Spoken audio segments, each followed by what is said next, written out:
For thousands of years, the Yamuna River has been revered as a living goddess. In ancient Hindu scriptures, Yamuna is described as pure, nurturing, and divine, a sacred river whose waters cleanse sins and sustain life. Flowing from the icy glaciers of the Himalayas, the Yamuna was once a symbol of balance between humanity and nature. Today, that symbol is collapsing as the river reaches Delhi, one of the largest and fastest-growing cities in the world. The Yamuna undergoes a disturbing transformation. What was once a flowing river becomes a slow, foul-smelling channel of waste. In some stretches, the water barely resembles a river at all. Thick layers of white foam cover the surface, created by industrial chemicals, detergents, and untreated sewage. The air around it burns the throat and eyes, making it hard to breathe. This is not a natural disaster. This is a human-made one. Although the Yamuna stretches over 1,300 kilometers across northern India,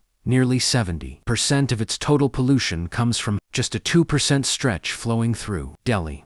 Every single day, billions of liters of sewage enter the river. Much of it is untreated or only partially treated before being discharged. The city's infrastructure simply cannot keep up with its population, leaving the river to absorb what the system cannot handle. Factories along the riverbanks dump industrial effluents containing heavy metals, toxic dyes, and chemical waste. Drainage canals, meant to carry rainwater, instead transport household sewage, plastics, and garbage directly into the river. Over time, the Yamuna has become less of a river and more of an open sewer running through the heart of the capital. Yet the tragedy goes deeper. Despite its condition, the Yamuna remains central to religious life. Devotees continue to gather along its banks to perform rituals, offer prayers, and immerse idols during festivals. Many still bathe in its waters, believing the river's spiritual power will protect them. The contradiction is stark.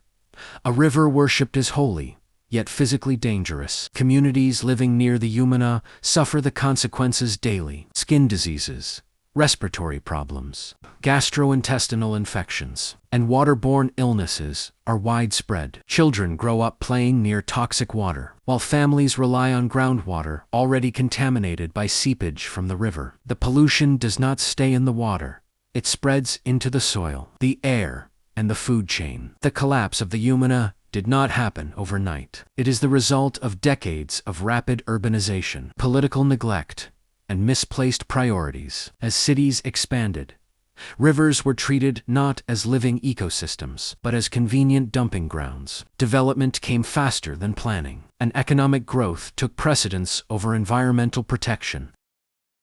Over the years, governments have launched multiple cleanup programs, spending billions of dollars with ambitious promises to restore the Yamuna to its former glory. Sewage treatment plants were announced, policies were drafted, and deadlines were set. But most of these efforts failed to deliver lasting change. Corruption, poor coordination, outdated technology, and lack of enforcement turned grand plans into empty headlines. One of the greatest ironies is that the Yamuna is still a critical water source. After treatment, its water is used for drinking, agriculture, and industry. Millions depend on it for survival, even as it slowly poisons the environment. This fragile balance between necessity and destruction highlights how deeply society has entangled itself with a dying river. Climate change only worsens the situation. Reduced glacier melt, irregular rainfall, and rising temperatures have lowered the river's natural flow. With less clean water to dilute pollutants, contamination becomes more concentrated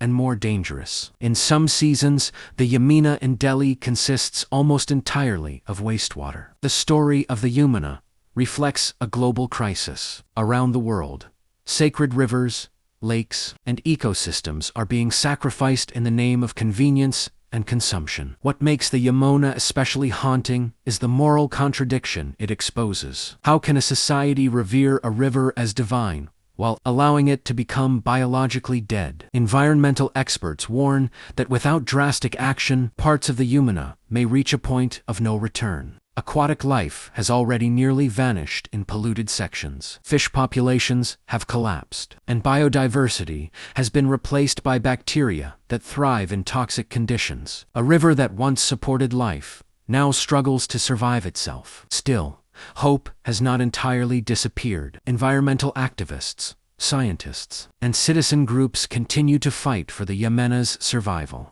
They call for stronger enforcement of pollution laws, modern treatment infrastructure, river-friendly urban planning, and a shift in how society values natural resources. But their efforts face an uphill battle against politics, population pressure, and economic interests. The future of the Yamuna is not just about one river in India. It is a warning to the world, a reminder that no amount of worship, tradition, or technology can protect nature if human behavior remains unchanged. The Yamuna's decline forces us to ask a difficult question. If a river considered sacred for thousands of years can be reduced to a toxic sewer, what hope remains for rivers without spiritual protection? And perhaps the most unsettling truth of all, the Yamuna is not dying because people hate it, but because they depend on it too much, while caring for it too little.